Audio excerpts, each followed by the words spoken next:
Y bueno, continuamos por CX30 Radio Nacional, 11:30 AM por aire, radionacional.com.uy por internet. Tenés la aplicación también la 30, la podés bajar a tu Android, la podés bajar a tu también iPhone, a la computadora.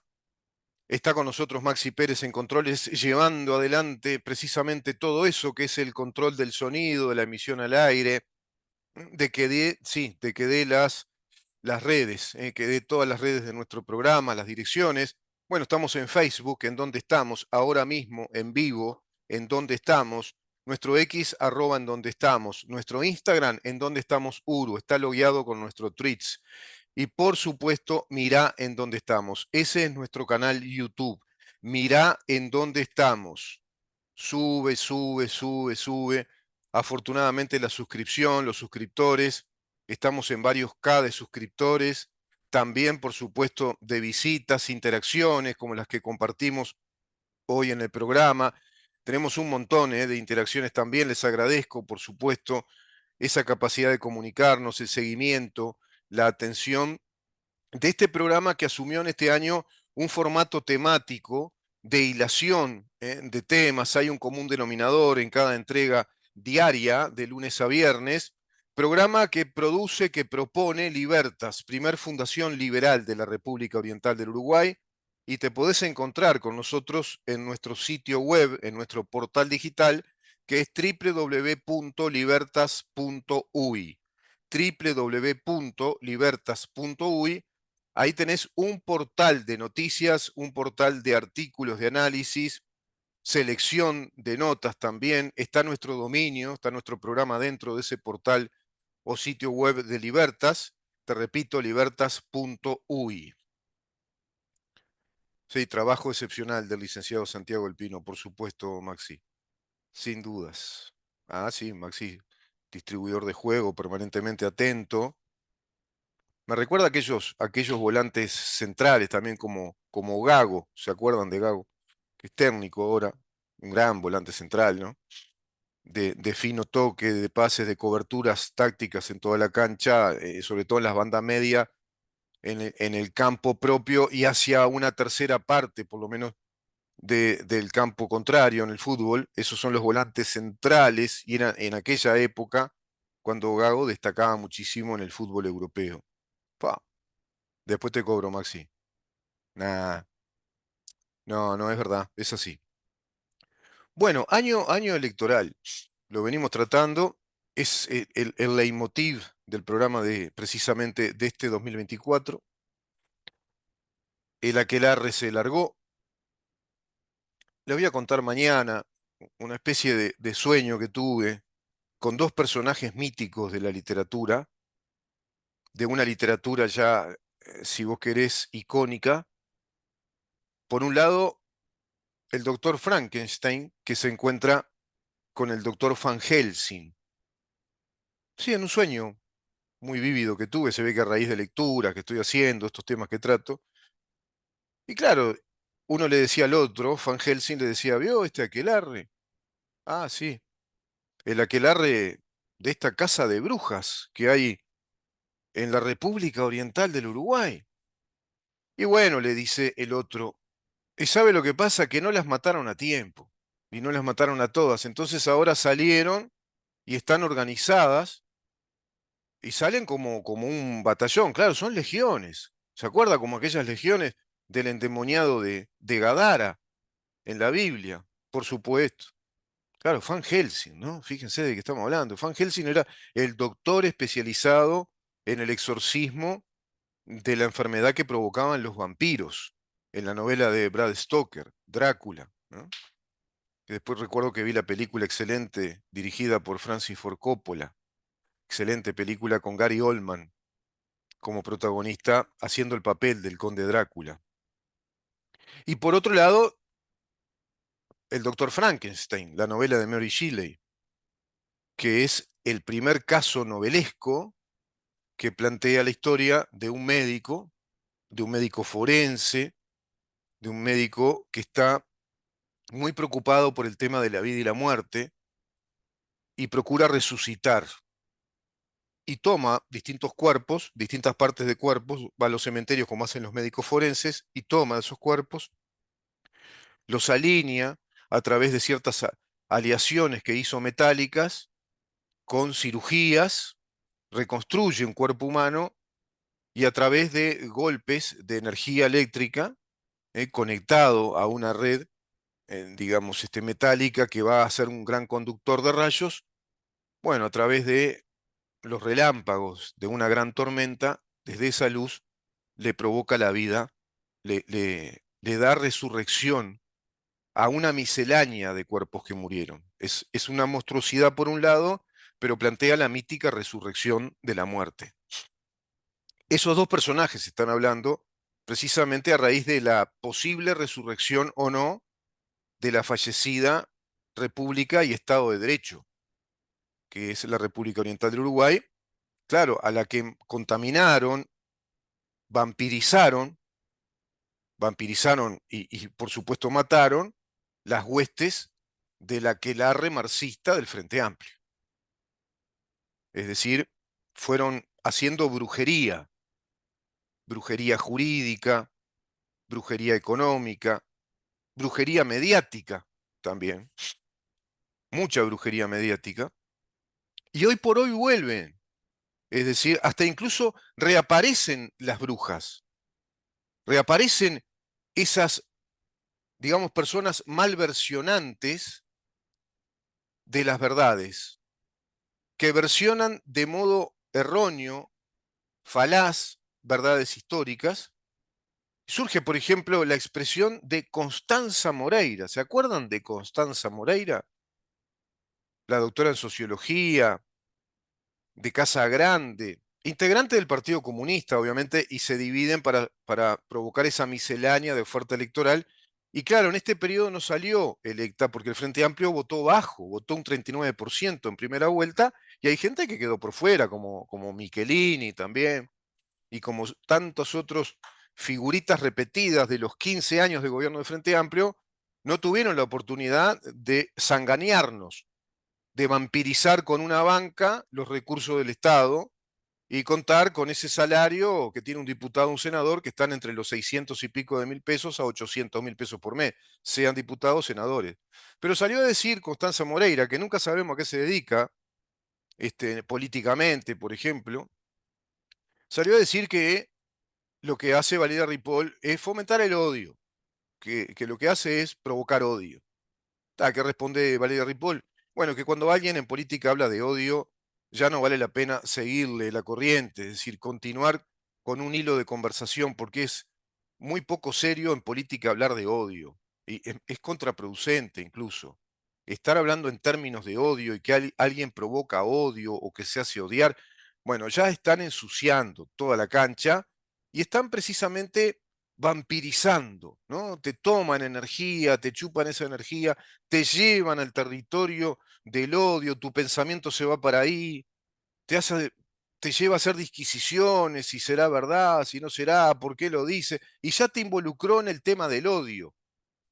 Eso hacen estos brujos sociales que están instalados en la campaña propagandística en pos de conquistar el gobierno del país para instalarnos el socialismo del siglo XXI, del que venimos hablando. No olvidemos que el Frente Amplio nace como una fuerza política electoral, una coalición, a instancias de lo que se pensó, se resolvió en una mesa ejecutiva del Partido Comunista y a raíz de propuestas que venía desarrollando Ronnie Arismendi acerca de la necesidad de establecer una coalición electoral y una expresión política más consistente que tan solo un partido comunista que tenía mala prensa, que provocaba miedo y que como es un partido tan definido ideológicamente, no le habla al pueblo y no habla de un proyecto de país, habla de un proyecto ideológico del Estado. Entonces con Viveza se dieron cuenta, a raíz de movimientos de un nuevo marxismo que planteaba la necesidad de organizar la doctrina política marxista desde sectores sociales que son más incidentes, desde organizaciones sociales, llámese asociaciones civiles, hoy por hoy son las ONGs, y llámese organizaciones sindicales. Y si esos sindicatos son de fuerte penetración en la actividad política y social de un país porque están, digamos, concebidos como sindicatos únicos o sindicatos muy fuertes. Sindicatos únicos quiere decir que es ese sindicato el único que reúne todas las voluntades de los trabajadores en un área económica determinada o en un sector de la economía. El sindicato de los refrescos, el sindicato de los panaderos, el sindicato de la construcción, el sindicato de los empleados bancarios. Entonces, claro, es enorme la fuerza que toma un sindicato cuando es único como expresión social, pero a su vez toma más fuerza aún cuando es reconocido por el Estado como ese organismo sindical que es el interlocutor válido que el gobierno, en representación del Estado, porque en verdad es el Estado, en este caso, lo acepta. Es el interlocutor válido que el Estado acepta como ese interlocutor legítimo que representa a todos los trabajadores que están involucrados en esa actividad económica, enorme. Imagínate después una red de sindicatos únicos como una especie de gran rueda o de espiral, una espiral de sindicatos únicos que abarcan cada una de las actividades económicas del país, en lo privado y en lo público, y se concentran en una gran central sindical. En Uruguay, hoy por hoy, PIT-CNT, creación del Partido Comunista en el Uruguay, también a instancias de Ronnie Arismendi. Y por si fuera poco, planteó que era necesario un gran gremio, una organización gremial, porque ahí no puede ser sindical dado que el sindicato representa trabajadores asalariados, representa a profesionales que cobran un sueldo por realizar una tarea, eso es un sindicato. Un gremio es la organización de aquellos que obedecen a una misma actividad. Y en este caso se planteó la creación de gremios en la universidad para instalar un sistema de cogobierno en la universidad a través de un sistema de 3 órdenes, los 3 órdenes de gobierno, que son el orden estudiantil, el orden de los egresados y el orden docente, esas 3 círculos, como 3 distintos círculos que se van haciendo concéntricos, menos concéntricos, desconcentrados, no tan desconcentrados en los hechos, en las acciones políticas, hoy por hoy todos muy concéntricos en esa udelar marxista, esa es la FEU, ¿ah? Otra gran organización alineada al PIT-CNT y al Frente Amplio porque todos están alineados bajo el mismo propósito ideológico, el marxismo, el socialismo, la sociedad de la colectivización de los capitales, la sociedad de la propiedad colectiva, no individual, la sociedad sin propiedad privada, la sociedad de la distribución de las riquezas, de la economía planificada a través de la centralización de los recursos económicos en el gobierno, que es el que te va a decir que va a distribuir las riquezas y que te va a cobrar muchos impuestos, regulaciones administrativas, te va a cobrar desde todas las empresas que el Estado ya tiene, te va a incrementar las tarifas cada vez más, porque necesita estar munido de recursos económicos, bien abastecido de esos recursos a través de los impuestos directos, los impuestos indirectos, a través de las tarifas de los servicios públicos que te brinda el Estado con todas nuestras empresas monopólicas del Estado, a través de más presupuestos que irán creando con nuevos ministerios para que para ir llevando a cabo ese socialismo, radicalizarlo cada vez más. Lo hicieron en lo legislativo, han legislado leyes de orden público que desobedecen nuestra Constitución, han instalado instituciones de poder político que son ideológicas, como las direcciones de género, el Instituto de la Mujer, pretenden crear un Ministerio de la Mujer y del Género, pretenden crear un Ministerio de Justicia, más concentración de recursos económicos en el Estado, más centralización, bajo la propuesta o el paradigma de la economía de distribución y centralización, a su vez, de recursos económicos. Centralizar en el Estado y distribuir a todos más o menos por igual hasta que la plata dé. porque como dice Margaret Thatcher, el socialismo se termina cuando se acaba la plata de los demás. Eso propone el Frente Amplio en esta campaña electoral. La apropiación colectiva de la que habla Carolina Cose. ¿Qué te está diciendo en la cara con lo de la porque hace así, como si fuera una especie de, de ser virginal, de una diosa que hace con las manos este lenguaje gestual, esta cinética de hacer un proceso abarcativo, como una especie de lluvia de bendiciones, algo circular, un aura o una áurea de la apropiación colectiva, que es nada más y nada menos que el terror económico, político, de la privación de nuestras libertades, porque es eliminar propiedad privada mediante los métodos confiscatorios. Confiscación, acá, allá, la bestia de Maduro hablaba de, como Chávez, expropiese, pero si expropiás tenés que pagar lo que expropiás. Es confísquese, confiscan, como está haciendo, pretende hacer con esta campaña plebiscitaria el PICNT, de modo inconstitucional, ilegal, no están habilitados, pero la Corte Electoral no dice nada tampoco, es decir, la casta se cobija entre sí, se cuidan, hay toda una casta política, una clase, una oligarquía, además de izquierda, muy instalada en el Uruguay, pero también en los partidos llamados históricos tradicionales, con sectores progresistas, que dicen hasta cierto punto y después no dicen, que no aclaran todas estas cosas. ¿Por qué te estoy hablando de todo esto? Porque está instalada la campaña de la cacería de brujas contra el Partido Nacional, no cabe duda. Justo en este año electoral salta lo de Pablo Caran en Artigas y muchos dirán, bueno, ¿y qué tiene para opinar? Bueno, no mezclemos los tantos. En términos de justicia, y en términos de justicia, si se comprobó todo lo que se está diciendo, está perfecto que hayan sido condenados. Uno no discrepa con la justicia, no discrepo cuando la justicia se hace bien, no se discrepa.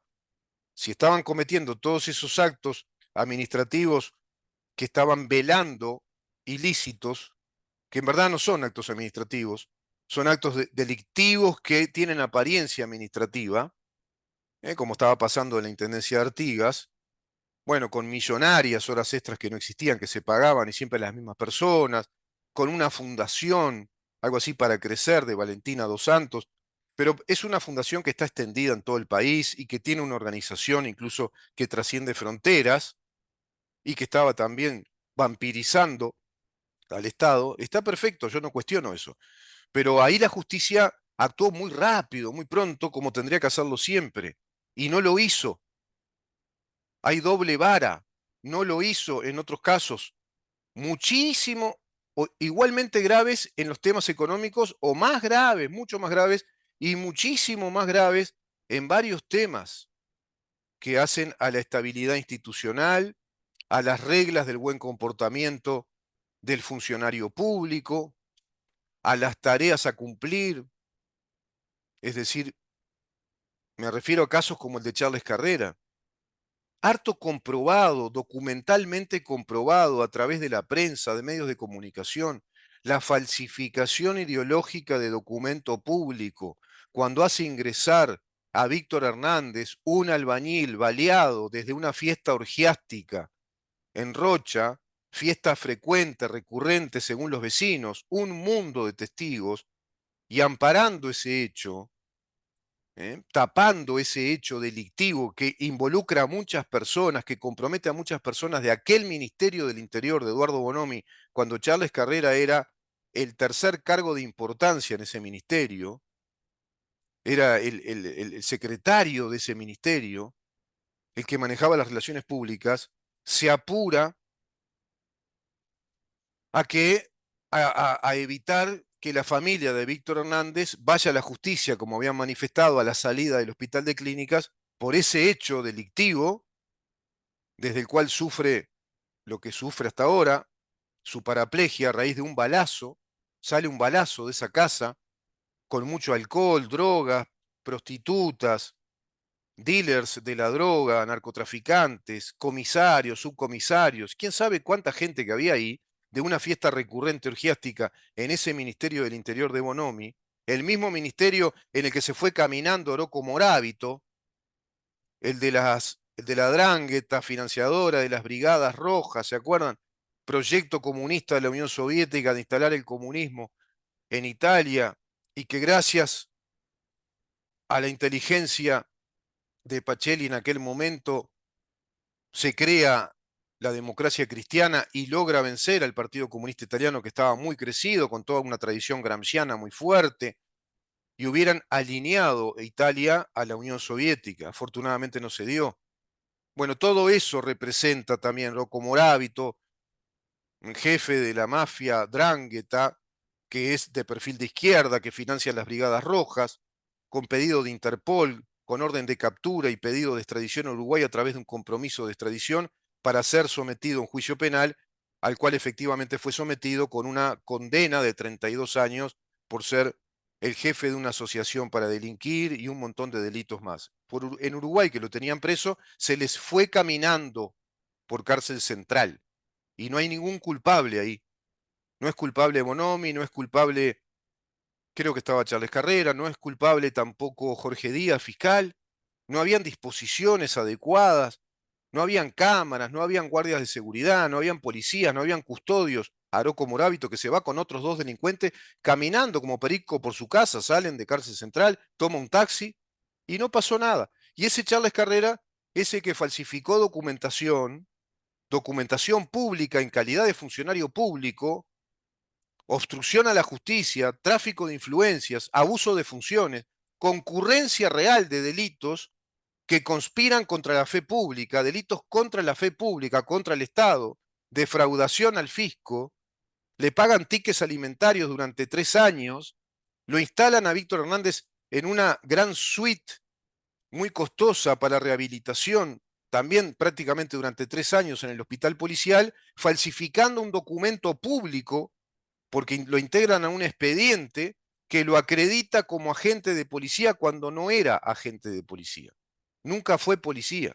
Falsificó la identidad ciudadana y falsificó el rol, la función de Víctor Hernández. Era un simple ciudadano civil, albañil.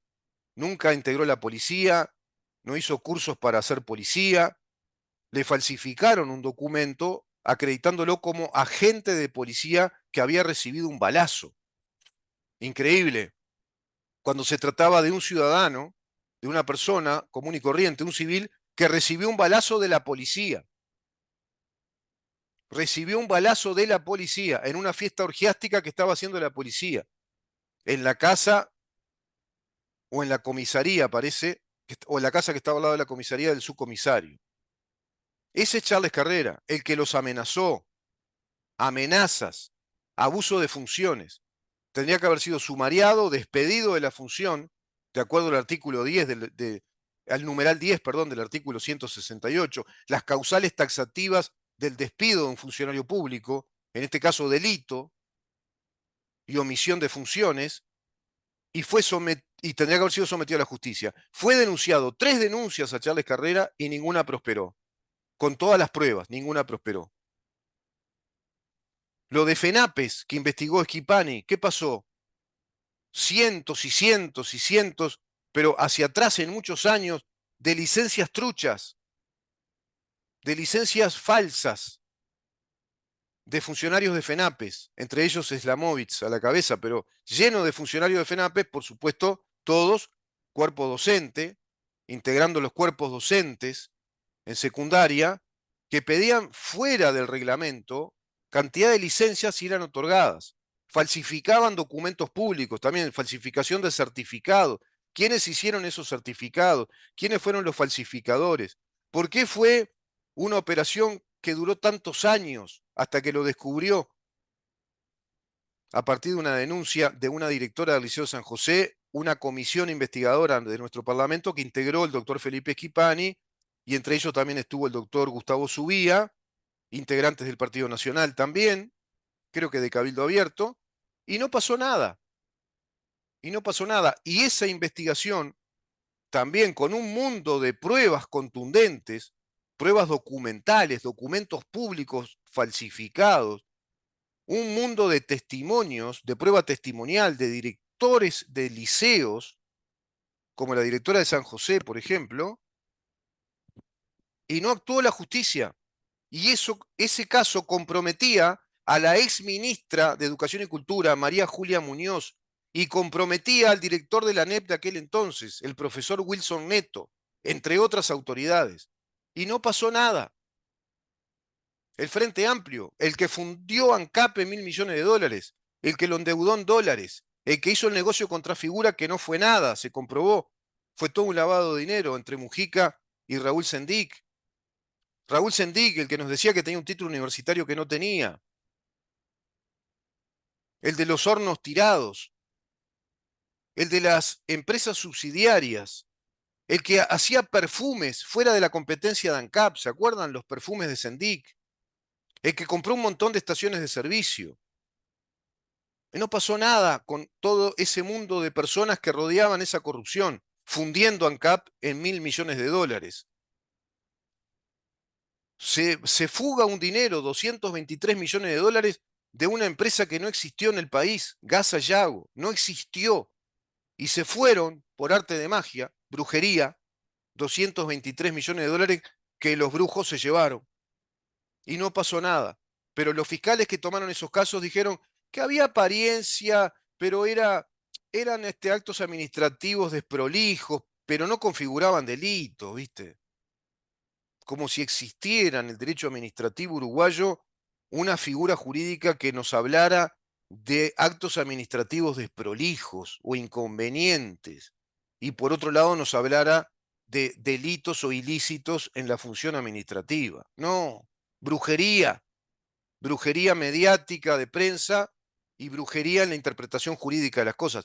No hay en nuestro derecho administrativo actos administrativos desprolijos o inconvenientes. O hay actos administrativos bien hechos o hay actos administrativos que no están bien hechos y configuran las hipótesis de abuso de autoridad, de pronto un acto administrativo impropio, es decir, que no tiene las características de un acto administrativo, que desobedece a la buena fe de los actos administrativos, que interrumpe el curso lógico de las expectativas de las personas, con buena fe de que esos actos administrativos prosperen, se realicen, rompe con una rutina, perjudicando a personas. Todo eso son actos administrativos impropios. Y está lleno de actos administrativos impropios que esconden delitos. Por ejemplo, hacer ante la arena fuera de competencia, a pesar de 14 observaciones del Tribunal de Cuentas, como lo hizo Carolina Cose, triplicando los costos iniciales que dio o declaró a la población, a la opinión pública, y que luego no transparentó. Y que lo hizo a través de una contratación directa de una empresa de arquitectos uruguayos que instalada en Nueva York. Iba seguido a Nueva York, después siguió yendo. No se investiga nada. Hace una ciclovía en 18, no se sabe con quiénes, qué tipo de negocio es ese, cuánto sale esa ciclovía, que lo que sí sale es mucho costo para los usuarios que pagan los impuestos. Está lleno, es por todos lados. Nos podemos hacer un festival de la organización para delinquir que ha sido el Frente Amplio. Muy evidente. Fue un sistema de corrupción. Y ellos son los que están instalando hoy el aquelarre y las perlas del collar de perlas de la prédica o la narrativa anticorrupción, encontrando todos los pelos en cada huevo, porque es evidente que lo que pasa en Artigas debe estar pasando en un mundo de intendencias y también en la administración. Porque ya sabemos, entre fantasmas no nos pisemos la sábana. Ya sabemos cómo es Uruguay en todo eso. La vista gorda, tomate, paso esto, sí, agarrate estas licencias acá, allá. Y si entras a buscar y vas a hacer, si entras en la cacería de brujas, como conversaban el doctor Van Helsing con Frankenstein, vas a encontrar un montón. Claro, nos faltaría, y sobre todo vas a encontrar, pero un mundo de ilícitos, de delitos, en esos 15 años de gobierno de Frente Amplio, y en estos personajes que nombré, que están todos impunes, como Charles Carrera, y hablando incluso en nombre de la ética republicana, y pretendiendo ser o simulando ser ante la opinión pública los defensores de la ética republicana, los señores de la moral, cuando tendría que estar preso. Preso tendría que estar Charles Carrera, por ejemplo. No queda otra opción que una persona con toda esa, digamos, masa delictiva, con todos esos antecedentes, con toda esa prueba contundente, que se mostró por televisión, se mostró en radio, lo pasamos acá en el programa, con toda la documentación pertinente, con 3 denuncias policiales, una de asuntos internos del Ministerio del Interior, otra de la producción de Santo y Seña, otra de la misma familia de Víctor Hernández, y no pasó nada. Vamos a una pausa, Maxi, y continuamos.